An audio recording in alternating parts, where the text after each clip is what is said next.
Stephen King got kicked off of X/Twitter for calling Elon Musk the First Lady.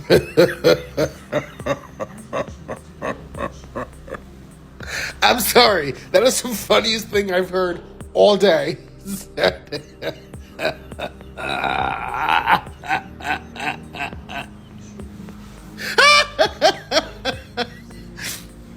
I'm going to go read his books now.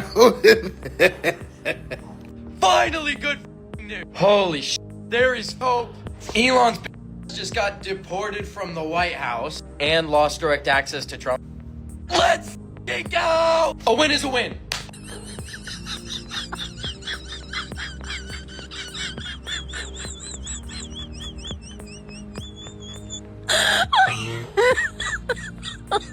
Oh my god. And Trump, put the goddamn ink pen down. You ain't stopped saying the since you walked through the door. It is the last stand for Christendom. It's make or break time. The whole of the old world is crumbling. Every country in Europe is embracing.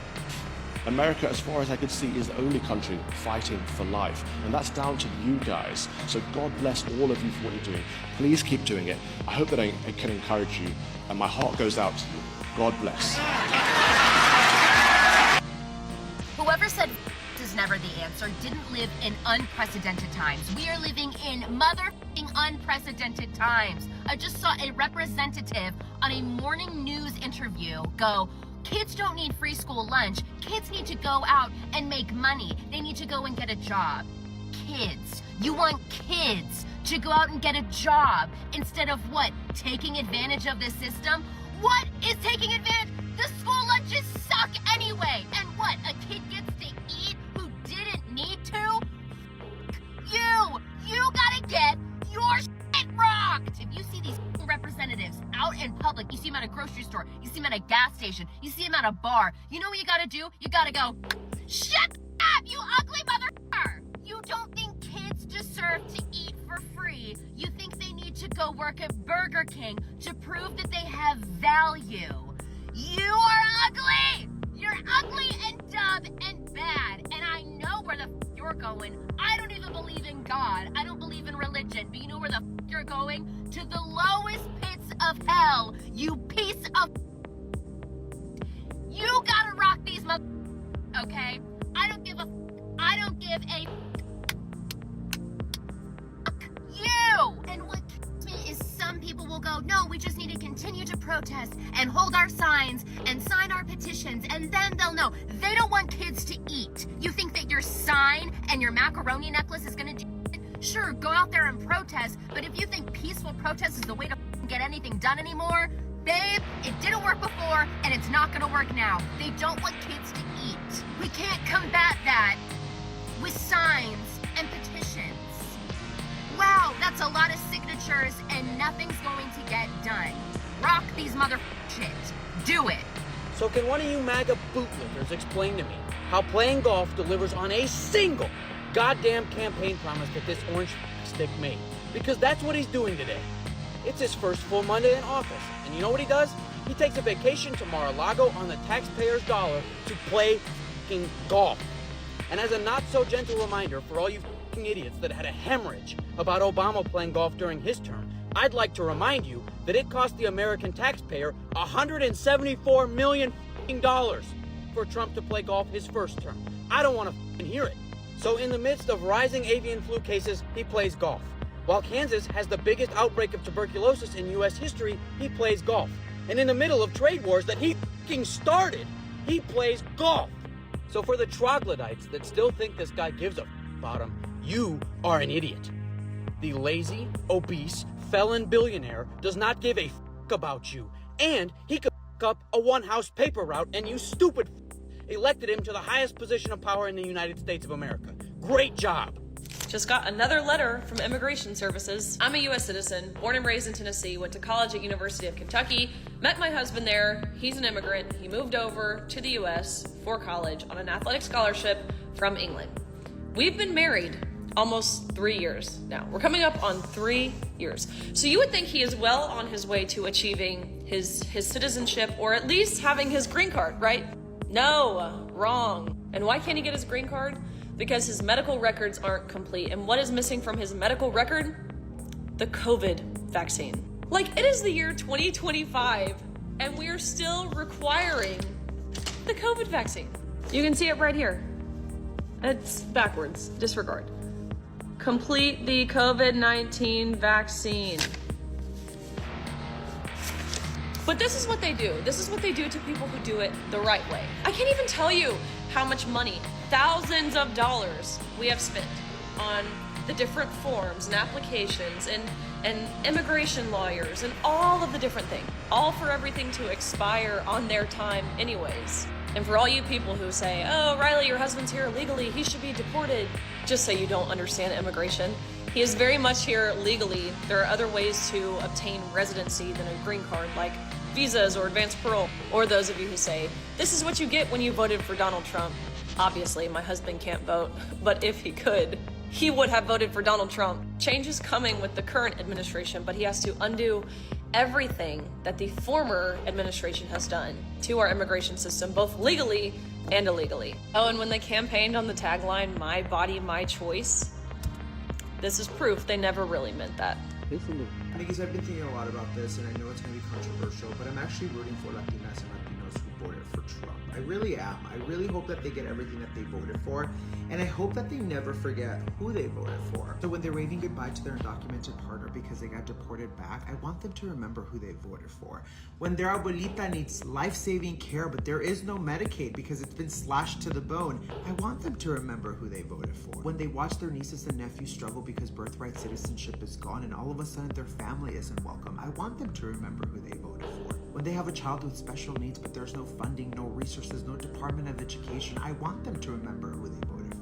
When all of a sudden their family's neighborhood is targeted with more policing instead of community support, I want them to remember who they voted for. When there's no money for your family but a whole bunch for billionaires, I want them to remember who they voted for. When environmental protections vanish and the air is so disgustingly polluted that their kids develop asthma or something similar, I want them to remember who they voted for. When discrimination increases and they are harassed incessantly because they will never be white, I want them to remember who they voted for. Call me petty, but sometimes getting exactly what you voted for is the only way to understand it. That white lady got up on that goddamn TV and said that birthright citizenship is unconstitutional.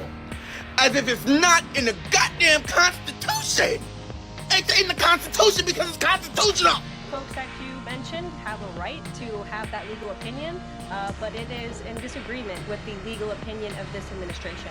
This administration believes that birthright citizenship is unconstitutional, and that is why President Trump signed that executive order.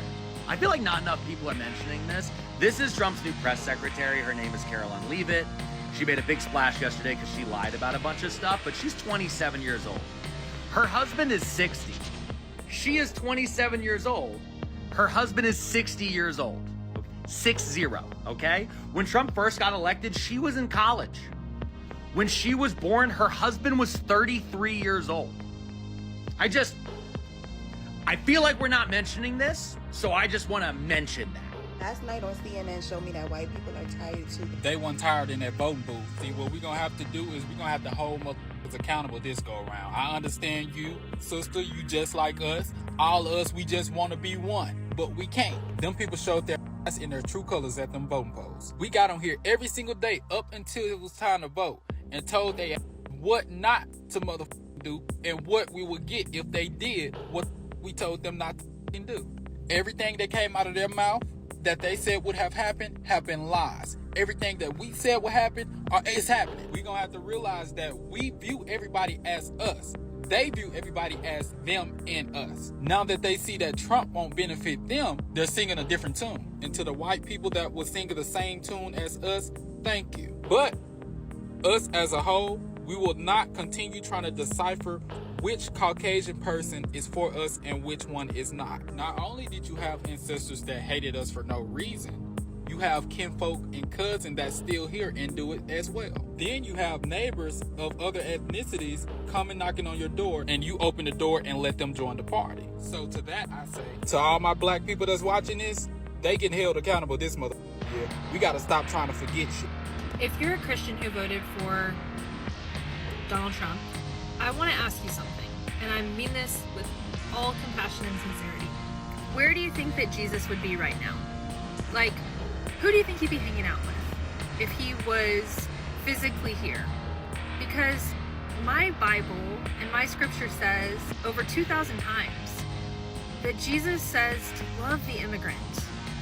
Jesus says to love the poor, to feed those who are hungry, to serve the least of these, to sit with the broken, to take up the voice for the voiceless, to be there for the fatherless, to give love to the widow, to love our neighbors. And it's not saying love your neighbors if they're here legally. Love your neighbors if they're straight white people. No. The Bible is all about diversity. It's all about loving every single creature that God has made. Every single person who God has made in his image. White people are not even God's image. I mean, we are, but Jesus wasn't white. So please, what are y'all thinking? This is not the church that I grew up in. And this is why so many of us have religious trauma, because we were raised in environments where we knew this wasn't right, and then we watch our elders completely go against biblical scripture. What are y'all thinking? I'm not MAGA, please don't scroll. I have a moral compass and a soul. Don't give Trump an excuse.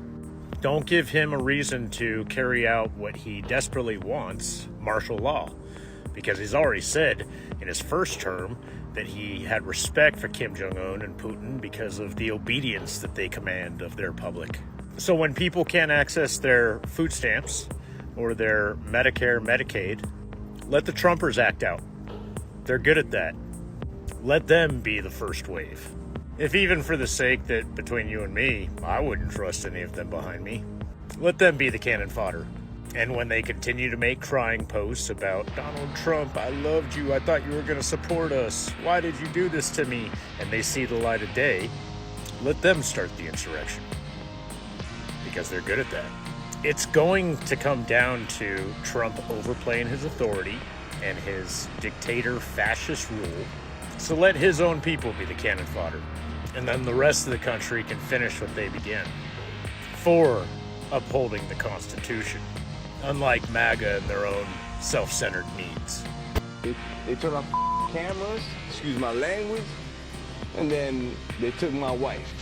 This man who wished not to be identified says his wife is from Venezuela and has lived in the United States for a few years. She was one of 3 people taken from this home. I'm told the 2 others were men who worked in construction. You see them here. This video, only 1 minute and 52 seconds long, we do not see his wife being removed from the home.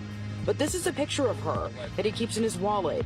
Her name is Vianis Ramirez, and he says she was in the process of becoming a United States citizen. She already had a court date. She was good. Everything's good. He just came in and snatched her. These are pictures from the Department of Homeland Security detaining other undocumented men and women in Broward County. It's despicable what they're doing right now. It's very embarrassing. President Donald Trump arrived at his Trump National Golf Resort in Doral Saturday, set to host GOP leaders for a conference. This man hopes this message makes it to him. If I get a chance to talk to you, man, yo, please, man, let's work something out. So you, man, let me keep my wife here. And you know what I'm saying, man? She deserves to be here, man. I am a little emotional right now. I am a teacher in Mississippi. I have Hispanic students. Yesterday, my Hispanic students were not present. Today, one of my students came back. When it was time for parent pickup, their parents were not the ones that picked them up. I'm sure that they didn't really know the people that picked them up, but they were told that somebody different would pick them up today. And so the first thing I wondered is, where are their parents? Because my parents that picked them up, their parents would greet them before they come in the car, would hug them, just proud dad, proud mom, loved that their child was able to get a good education. And now, I don't know. I'm so heartbroken. And I'm so scared for them. And I understand that we all have laws and we must all follow them. But these little children being without their moms or their fathers, what did they do wrong?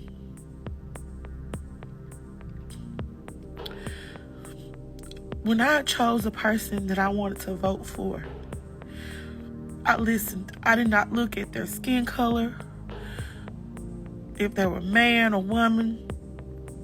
I heard what they were saying. And I was so afraid of this, of everything that seems to be going on right now. And I just, if there are some words or anything that you can share with me to just help me to understand, because those are not just my students.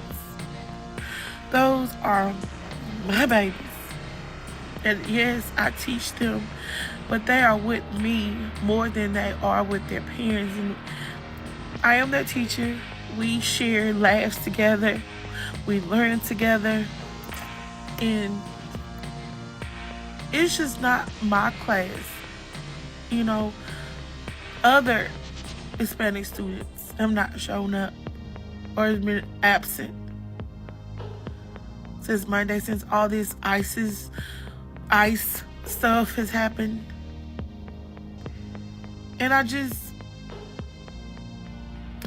don't understand. And I wanted to ugly cry multiple times today, but I tried to keep it together because I just don't. So are they supposed to just hide and not get an education anymore? I don't know where they are.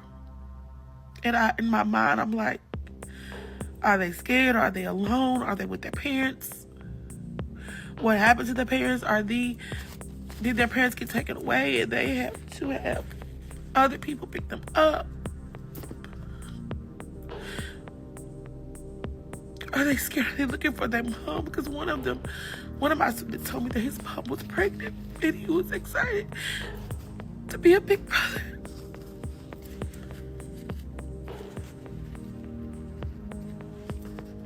And I know.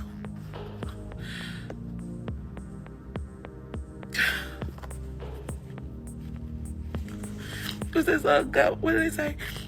How many airports do I lose? About my Hispanic babies. I don't know. But I'm heartbroken, and I know that there's more teachers that feel the same way.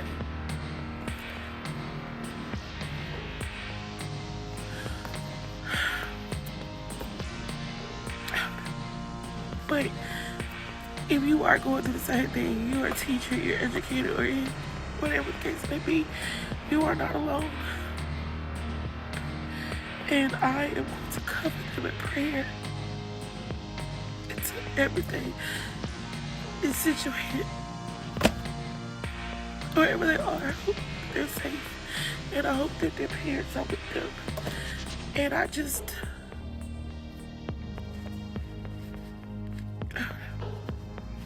Sorry.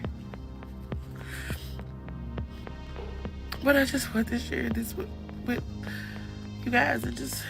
It's hard. It's hard for everybody, and I just didn't want this to happen. That's the big thing, you know. And I know that they may have done this illegal way, and you have to follow the laws and regulations. But please just let them be together. Don't separate the children from their parents. You know. I just want them to be safe and to be with their family, because let me tell you, I have some students, some little girl students, and when her dad picks her up, her dad gets out of the truck, he runs, he hugs her, he makes sure they get into the truck safe, and he's just smiling and so happy to see them after school and parent pickup line. And I don't know if they're legal or not legal. I don't care. All I know is that they were my students, and I don't know. And maybe they're just absent. Maybe I'm reading too much into it. I don't know. But wherever they are, I just hope that everything is fine, and I hope that everything works out. Yes, thank y'all for allowing me to just vent to you guys, because I needed to. So, thank y'all for listening. We have a great day. Elon Musk's downfall appears to be marked by a significant reduction in his influence, particularly in the political sphere. He no longer has direct access to Donald Trump and now must report to Trump's chief of staff, which signals a loss of power and influence. This reality check reveals that Musk's perceived power might have been inflated, with some groups who once dismissed his actions now acknowledging their significance, while others continue to see him as a divisive figure. Additionally, Musk's controversial behavior, such as being kicked off X, formerly Twitter, for his remarks about the First Lady, has added to the negative perception surrounding him. Trump's policies have sparked widespread criticism, especially concerning immigration, healthcare, and education. His immigration policies have led to deportations even for individuals who followed legal procedures, causing emotional distress and family separations. Many individuals, including Trump supporters, have found themselves affected by the very policies they once supported, creating a sense of irony and confusion. There are also growing concerns about cuts to healthcare programs like Medicaid and the impact on education, with critics arguing that these policies harm vulnerable groups. Additionally, Trump's governance style has been heavily criticized, with accusations that he prioritizes personal activities, like golf, over addressing the nation's crises. His admiration for authoritarian leaders such as Kim Jong-un and Putin has further fueled criticism, and his rhetoric is said to have contributed to fear and harm, particularly within immigrant communities. The issue of immigration is central to the ongoing political divide, with the consequences of Trump's policies affecting both individuals and families. Deportations have led to separations, with some individuals being sent back to their home countries despite being legally married to U.S. citizens or following other legal procedures.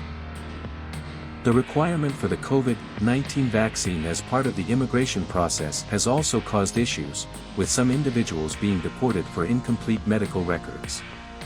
Critics argue that Trump's administration has disregarded constitutional rights, particularly concerning birthright citizenship, and that his policies have caused lasting damage to the immigration system. Despite the need for law enforcement, there is a call for more compassionate treatment of families and individuals affected by these policies. Political polarization remains a significant issue, with stark divisions on key political figures like Trump and Musk, as well as on policies such as immigration and government spending. The sources reflect strong opposing views on the treatment of immigrants, the impact of COVID-19 vaccine mandates, and the role of government in providing social safety nets. There are also deep divides over constitutional interpretation, particularly regarding birthright citizenship. These ideological differences are fueled by racial and ethnic tensions, with some individuals expressing frustration over the political choices of certain groups and the repercussions they face. The pro-life movement is intricately tied to Christian beliefs, with figures like Calvin Robinson connecting the cause to religious values, especially regarding the sanctity of life. The movement has become a central point in the political right, often aligned with figures like Trump. However, it is not without controversy, with some actions, such as the Elon Musk salute at a pro-life summit, being seen as divisive. There is also criticism of hypocrisy within the movement, especially when its supporters back policies that harm marginalized groups. This tension is further amplified by the movement's stance on bodily autonomy, with some questioning whether pro-life rhetoric is at odds with broader Christian teachings of love, acceptance, and service to the poor. Overall, the pro-life movement remains deeply intertwined with political, moral, and religious debates.